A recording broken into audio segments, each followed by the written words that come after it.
9장 46절에서 48절까지의 말씀입니다. 우리 한 화면으로 같이 봉독하면서 하나님의 음성을 듣는 시간이 되시기 바랍니다. 제자 중에서 누가 크냐 하는 변론이 일어나니 예수께서 그 마음에 변론하는 것을 아시고 어린아이 하나를 데려다가 자기 곁에 세우시고 그들에게 이르시되 누구든지 내 이름으로 이런 어린아이를 영접하면 곧 나를 영접하며 또 누구든지 나를 영접하면 곧 나를 보내신 이를 영접함이라. 너희 모든 사람 중에 가장 작은 그가 큰 자니라. 아멘. 오늘도 3부 예배 현장에 오시고 또 영상으로 예배 참여하시는 모든 분들에게 하나님의 보호하심과 크신 은혜가 함께 하시기를 간절히 소망합니다. 4차 대유행 중에 있습니다. 이렇게 긴장하고 조심스럽게 살아본 예가 없는 것 같습니다. 굉장히 조심하면서 살고 있는데요. 빨리 잘 극복할 수 있도록 또 길을 모색해 갈 수 있도록 또 이 팬데믹이 좀 가라앉을 수 있도록 우리가 그렇게 기도해야 되겠습니다. 정치방역이라고 하는 소리를 듣지 않도록 지도자들이 좀 잘했으면 좋겠고 속임과 거짓과 욕심이 정의인 것처럼 포장되고 그렇게 강요하는 그런 세상이 안 됐으면 좋겠어요. 그래서 좀 정직하고 위하고 그런 세상이 돼야 되지 않겠습니까? 이게 시간이 좀 걸리는데 우리가 포기하지 않고 그런 세상을 이 한국 땅에 펼쳐주시도록 이렇게 좀 나아져야 되잖아요. 뻔히 거짓말인데 그 진실한 것처럼 막 그러시면 안 돼. 그리고 그게 대세처럼 가면 안 되죠. 그게 통하면 안 돼요. 그게 안 통해야 되거든요. 어느 분야건 간에. 그래서 이 나라가 좀 그런 나라가 되게 해달라고 우리 간절히 그래 기도하고 그런 정기를 마련해 달라고 하나님이 만들어 주시잖아요. 그렇게 되도록 우리가 기도하면 좋겠습니다. 거짓으로 살아가는 사람은 잘 삽니다. 그래서 야 이렇게 사는 거야 얘기합니다만은 성경은 그런 인생을 심판만 받은 인생이다 이렇게 정의를 내려버려요. 사울왕 같은 경우는 굉장히 호사를 누리며 살았어요. 왕으로서 제법 오래 통치를 했습니다. 근데 마지막 평가가 뭐예요? 실패한 왕이에요. 심판받은 왕이에요. 그러니까 돌이켜보면은 매 순간이 심판의 연속이었어요. 심판받다가 인생이 끝났어요. 자기는 잘 살았다. 그렇게 막 욕망을 가지고 집착하면서 살았지만은 평가가 그렇게 끝나고 말았습니다. 그래서 그런 어두운 세상이 이 땅에 펼쳐지지 않도록 하나님이 기뻐하시는 세상이 펼쳐지는 그런 축복된 나라가 되도록 이렇게 우리가 기도하는 게 뭐 효용이 있겠습니까? 근데 들으세요. 그렇게 오랜 기간 동안 이 기도를 들으시고 좋게 만들어 주시잖아요. 정의가 이기게 해주시고. 그래서 우리 크리스찬으로서 또 이 사명감을 가지고 그렇게 좀 기도를 해야 되겠습니다. 오늘 본문 이전의 말씀은 제자들이 이제 귀신 들린 아이를 못 고쳤어요. 망신을 톡톡히 당했습니다. 그런 장면이 우리 지난 묵상 시간에 보았는데요. 그래서 그런지 제자들 사이에 변론이 일어났어요. 다툼이 일어났어요. 누가 우리 중에 큰 자냐? 근데 원어적으로 보면은 누가 가장 큰 자냐? 가장 큰 제자냐? 아마 그 앞에 영향을 받아서 이런 변론이 좀 일어나지 않았을까 그렇게들 생각을 하는데요. 예수님이 이 상황을 아시고 분위기 보면 알잖아요. 그래서 이제 이 기회를 놓치지 않고 큰 자에 대한 교훈을 하십니다. 어린아이 하나를 세우시고는 48절 말씀에 큰 자가 어떤 자인지에 대해서 분명하게 말씀해 주고 있습니다. 그들에게 이르시되 누구든지 같이 읽겠습니다. 내 이름으로 이런 어린아이를 영접하면 곧 나를 영접하며 또 누구든지 나를 영접하면 곧 나를 보내신 이를 영접함이라. 너희 모든 사람 중에 가장 작은 그가 큰 자니라 말씀하고 있습니다. 우리는 큰 자에 대한 정의를 분명하게 가지고 있어요. 그렇죠? 지위가 높은 사람, 많은 권세를 쥔 사람, 공부 많이 하고 뭐 학위가 많은 사람, 거기에 따르는 지위를 가진 사람, 그리고 많은 부를 가지고 있는 사람을 우리는 큰 자라고 얘기합니다. 큰 사람은 맞아요. 쉽지 않았죠. 그 자리에 올 때까지. 예, 그런데 주님의 판단은 이런 판단을 따르지 않습니다. 그래서 주님이 어떤 사람을 큰 자라고 생각하는지에 대한 것이 달란트 비유에 나와 있습니다. 달란트에서 분명하게 얘기하셨어요. 마태복음 25장 21절 말씀에 말씀하고 있습니다.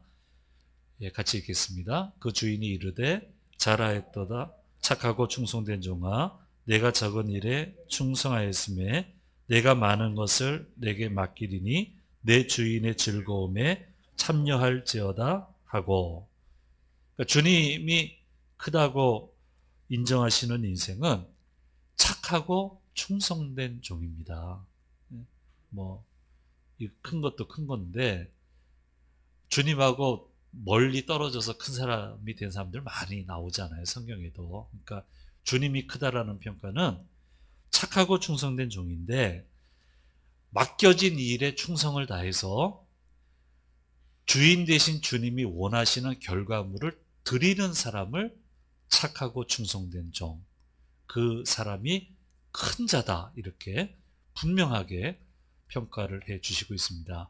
그래서 다시 얘기하면 주인 대신 주님께서 맡겨주신 일을 충성스럽게 열심히 해서 원하시는 결과물을 드리는 사람, 그 맡겨진 일이 사이즈가 어떻게 되는지는 그건 중요하지 않아요. 주님 분명하게 얘기를 하셨어요.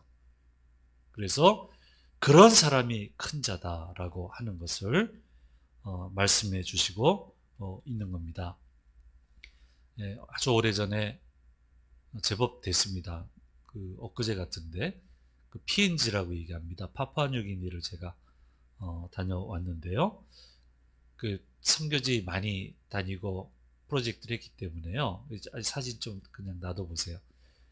웬만한 데 가서는 제가 감동이 별로 없어요. 볼 거 다 봐가지고. 그런데 저기가 이제 저 비행기가 세워져 있는 데가 한 800, 900m 산이에요. 거기에 이제 선교사 빌리지가 있고 비행장이 있는데요. 거기 며칠 안 있었는데 매 순간이 감동이었어요. 그렇게 많은 선교지 다니고 프로젝트를 했어도 이런 감동을 매 순간마다 준 데가 없었어요. 너무 가슴이 먹먹하고 보는 앞에서는 못 울고 뒤돌아서서 울고 그런 이제 곳이었는데요. 그 여러 가지 감동을 준 것 중에 하나는 저 비행기를 모으는 운항하는 조종사분들 때문에 제가 굉장히 큰 감동을 받았습니다. 그래서 이제 여러분 보실 때 왼쪽에 이제 그 비행기예요. 저걸로 밀림을 다녀요. 가운데 우리 한국인 아닌 사람이 조종사예요. 검은 옷 입고 있고 그 우측에 보면은 저게 밀림 속 산에 난 활주로예요. 그냥 땅을 다졌어요. 다져가지고 경사가 져서 비행기가 내릴 때는 경사 때문에 속도가 줄게 되고 뜰 때는 경사 때문에 속도가 붙게끔 하는 굉장히 위험한 활주로예요. 조종사분들 보면 저는 기겁을 합니다. 저희같이 비전문가는 굉장히 행복하고 막 스릴 있고 그랬는데 조종사분들은 기겁을 하세요. 그리고 비행기가 왔다고 저 아래에 원주민들이 이렇게 나와 있는 모습을 이제 찍은 사진인데요. 이제 저 내려도 되겠습니다. 그 조종을 배우는 거는요, 비용이 참 많이 들어요. 돈 많이 써야 됩니다. 그렇게 해서 조종사가 되면 상업 비행기를 몰면 돼요. 그러면 멋있고요.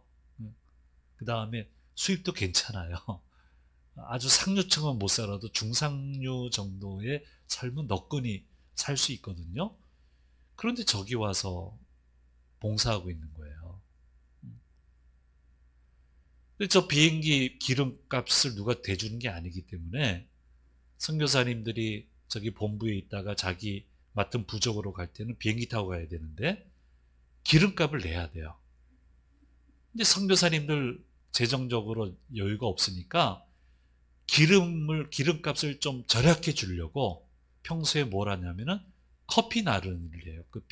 파푸아뉴기니 커피가 유명해요. 블루 마운틴 커피 굉장히 유명합니다. 그 나르는 일을 하는데 무게도 조종사가 재고 물건 싣는 것도 조종사가 하고 내리는 것도 조종사가 하고 그렇게 하는 거예요. 기겁을 할 일이에요. 이게 이제 모르는 분들은 모르시죠? 이게 조종사가 이런 일을 한다는 거는 상상도 할 수 없는 거예요.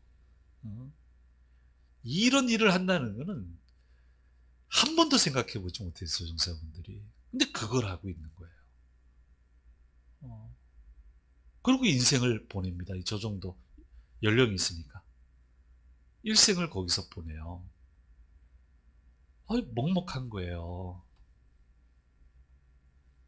뭐 이런 거 없잖아요. 사실은 날라 중고 외에는 없잖아요. 그런데 그거 보면서 하나님 보시기에는 저 사람들이 가장 큰 자다. 정말 큰 자다. 맡겨주신 일을 온 충성을 다해서 원하는 결과물들을 모든 걸 드렸거든요. 그래서 저는 거기서 그분들을 보면서 이분들이 큰 자다. 내가 큰 자가 아니고 이분들이 큰 자다. 그래서 거기 게스트하우스에서 이렇게 머무는데 선교단체 간에 비행기도 팔고 해요. 막 하는데 비행기 인수하러 온 젊은 조종사 가정이 있는데 아이가 4명이었나 5명이었나 어린아이들이 그 한방에서 이렇게 테스트 비행하면서 이제 인수하는데 저희 부부가 기가 막혀가지고 우리하고는 전혀 상관없는 단체신데 심란한 거예요. 저거 어떻게 살려고 저러시지.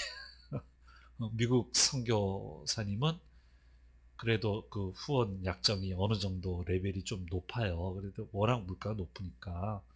근데 저 아이들을 너무 심란한 거예요. 저 젊은 부부가. 어떻게 이 일을 하지? 어떻게 할 수 있지? 큰 자예요. 큰 자입니다. 예. 여기에 이제 지위가 더 높아지면 좋겠고, 그쵸? 예, 뭐 학식이 좀 더 더해지면 좋겠고, 이왕이면 물질이 더 많으면 좋겠죠. 그쵸? 명예도 얻고 그러면 더 좋겠죠. 그러나 그게 우선이 아니고 하나님이 나에게 맡겨주신 일을 분명히 알고 충성스럽게 해서 그 타이밍에 원하는 결과물을 드리는 게 큰 자예요. 이게 예수님이 이게 큰 자라고 얘기를 하시는 거예요. 그래서 제자들이 처음에는 명예를 추구했잖아요. 권세를 추구했고 어떻게 보면 물질을 추구한 거예요. 근데 그 다음에는 다 내려놓고 예수님 맡기신 일을 하다 보니까 자연스럽게 명예가 붙은 거예요. 자연스럽게 힘이 붙은 거예요. 그래서 큰 자가 된 거예요. 그래서 우리는 이런 명확한 기준을 가지고 살아야 됩니다. 이게 워낙 물질 세계가 돼가지고 예수 믿는 사람들도 이게 주눅이 들어가지고 좀 더 부자여야 될 것 같고 뭐 더 높아야 될 것 같고 그러지 마세요. 그런 거 아니에요. 그런 거 아닙니다. 그러면 더 편하고 좋은 건 좋은 거예요. 그런 축복이 임했으면 좋겠어요. 왜 아멘 안 하세요? 그런 축복이 임하면 좋겠어. 영상 설교 듣는 분도 아멘 하세요. 좋겠는데 그게 우리한테는 1차가 아니고 내게 맡겨주신 일을 정확하게 알고 최선의 결과물을 주님께 드리면 그걸로 큰 자라고 여기신다, 판단하신다 하는 것을 달란트 비유를 통해서 분명하게 말씀해주고 있습니다. 명확하게 이런 기준을 가지고 있으면요 별로 마음 안 상합니다. 웬만한 거 가지고 마음 안 상해요. 그래도 상할 때가 있죠. 그래도 안 상해요. 그래서 삶을 대하는 태도가 달라지게 되고요. 삶을 살아가는 가치관과 방법도 달라지게 되어 있는 겁니다. 그래서 이런 큰 자의 생은 우리가 사모해야 되고 성공적으로 이 큰 자의 삶을 살아가도록 노력하고 기도하고 그렇게 해야 되는 것입니다. 사랑하는 성도 여러분, 우리 저를 비롯해서 우리 모두가 큰 자가 되시기를 간절히 소망합니다. 주님의 이름으로 또 부탁을 드립니다. 주님은 가장 크신 분인데 그런데 가장 낮아지셨어요. 가장 보잘것 없으셨습니다. 사회적으로 어린아이처럼 이게 신분 보장이 안 돼요. 어린아이는요. 숫자에 포함도 안 되고요.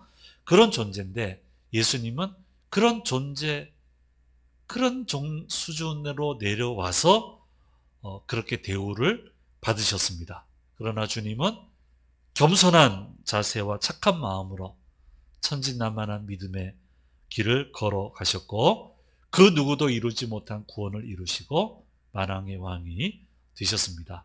그래서 어린아이 세워놓고 얘기하는 거예요. 큰 자는, 첫째는 이 어린아이처럼 겸손해야 된다. 그 사람이 가장 큰 자다라고 말씀하고 있습니다. 그러기 위해서는 두 가지의 교만을 벗어나야 됩니다.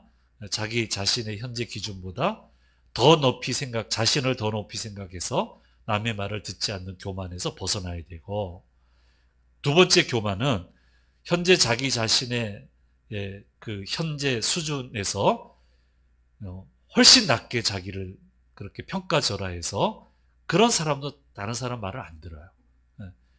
아주 그냥 높게 자기를 생각하는 사람도 말 안 듣고요. 낮게 생각하는 사람도 정말 말 안 듣습니다. 둘 다 교만이에요. 그래서 이런 교만에서 벗어나야 됩니다. 그러면 자기 자신의 현주소를 분명히 알게 되고 얼마나 연약하고 부족한지를 알게 되고 그러면 도우심을 구하게 돼요. 정말 주님의 도우심을 구하게 되고 주님의 도우심을 구하는 그 겸손에서부터 하나님의 역사가 일어나게 되고 주어진 일들을 제대로 해내게 되는 것입니다. 그러면 착하고 충성된 종이 되고 하나님이 인정하시는 큰 자로 자리매김을 할 수 있도록 우리 하나님께서 도와주시는 것입니다. 물 조금 마셔야 되겠어요.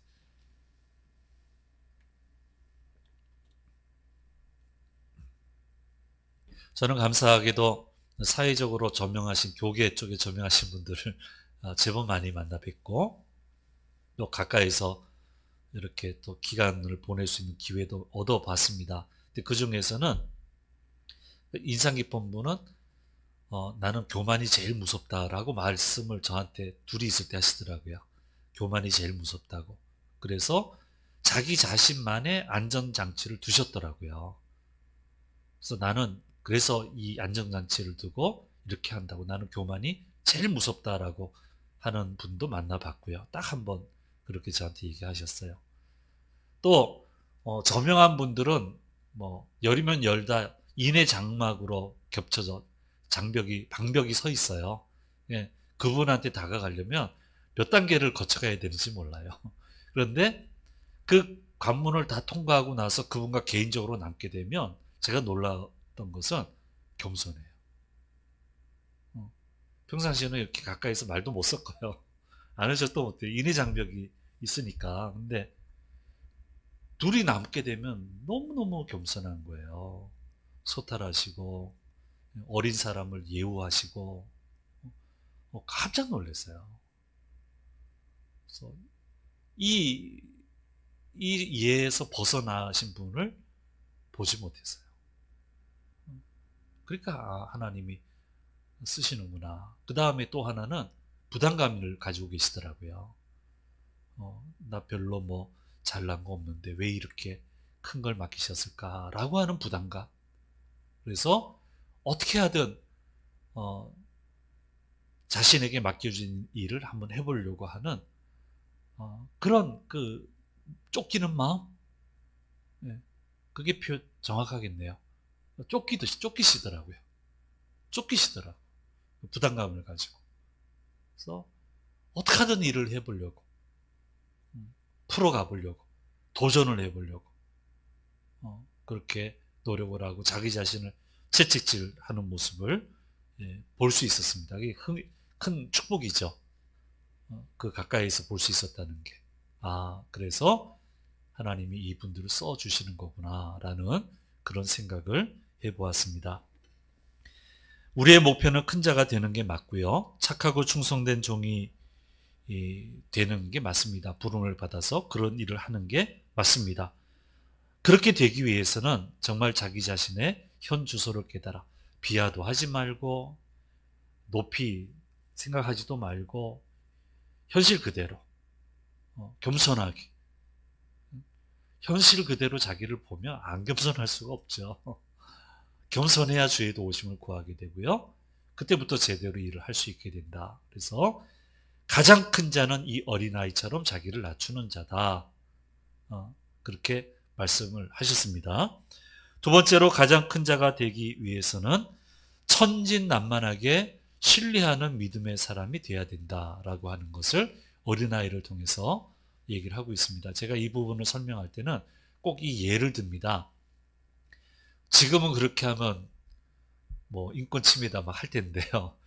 그 여자분들이 사관학교에 처음 막 입소됐을 때 사회적인 관심이 많았어요. 근데 정식 사관생도가 되기 전에 가입교 기간이 있어요. 훈련시킬 때 그걸 통과해야 사관생도가 되는 거예요. 근데 거기서 여성생도가 훈련을 받는데 군인들한테 중요한 건 총기 수여식이 있거든요. 그거 내 총을 받으면 그건 뺏기면 안 돼요. 근데 선배 생도들이 와서 총을 뺏는 거예요. 여생도. 남자는 밀치고 이겨낼 수 있는데 여생도는 힘이 모자르잖아요.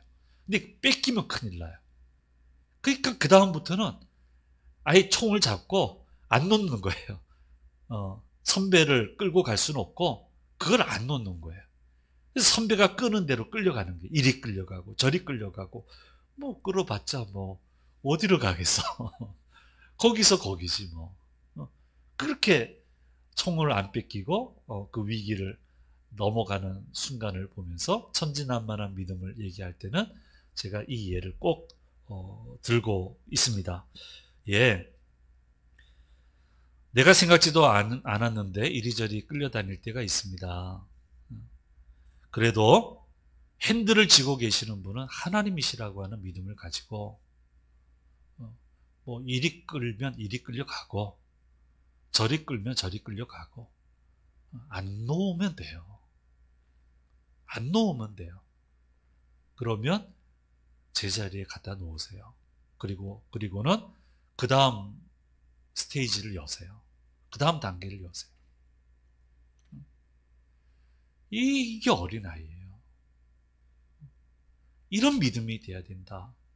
이런 천진난만한 믿음이 돼야 된다. 제자들 영적으로 거듭나기 전에, 믿음이 거듭나기 전에 이리 끌면 이리 끌었다고 난리법석. 저리 끌면 저리 끌었다고 난리법석. 모든 게 막 난리예요. 근심 걱정이 많고. 근데 이후에는 어떻게 됩니까? 어디 가나 평안해요.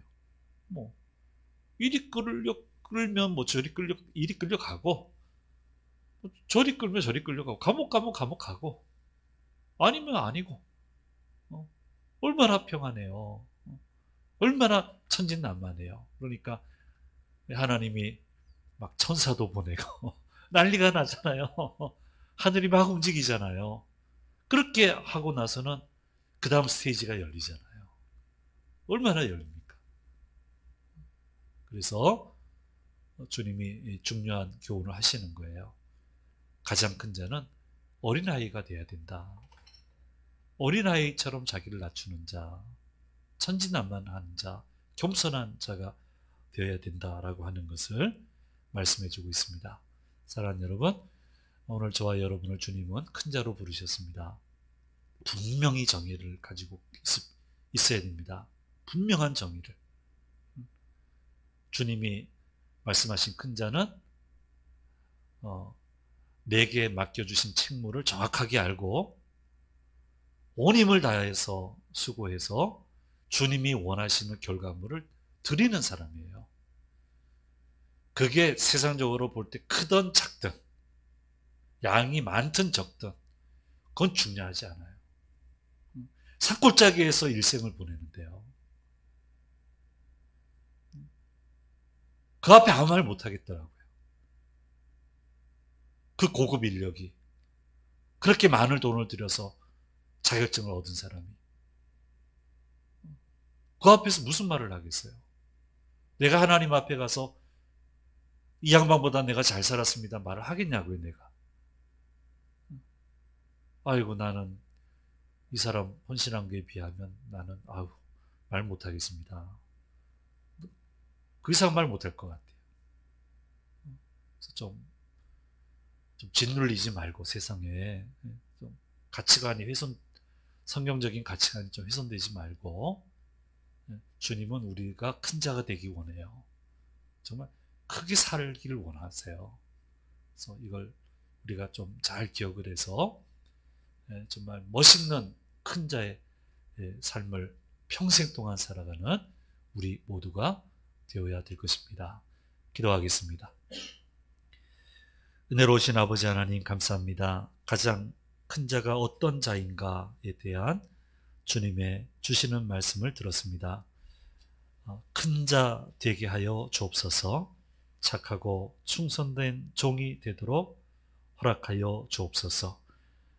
한 것 없으나 주님 받으셔서 30, 60, 100의 결실을 드리는 영광스러운 삶을 살아가는 저희들이 되도록 인도하여 주옵소서. 가장 작은 자가 돼서 주님이 높여주시는 큰 인생이 되는 그런 축복이 저희 인생이 되도록 인도하여 주옵소서. 이 한 주간 시작합니다. 모든 위험에서 건져주시고 안전하게 하시고 한 주간 승리하는 한 주간이 되게 하시며, 다시금 기도하오니 이 역말리 저 먼 곳에서 나라가 부유한 임무를 수행하다가 코로나의 어려움에 처한 우리 젊은 우리 장병들 사이 한국에 잘 돌아오게 해주시고 한 생명도 상하지 않도록 도와주시고 주님 인도해 주시기를 간절히 바라옵고 원합니다. 주님께 모든 것을 의탁하오니 역사하여 주옵소서. 우리 주 예수 그리스도의 이름으로 기도드립니다. 아멘. 지금은 우리 주 예수 그리스도의 은혜와 아버지 하나님 사랑과 성령님의 늘 함께 하시며 은혜 위에 은혜를 더해 주심이 머리 숙인 자녀들과 자녀들의 한 주간의 삶 가운데 주심재단과 대한민국 위에 영원히 함께 하시기를 간절히 축원하옵나이다. 아멘.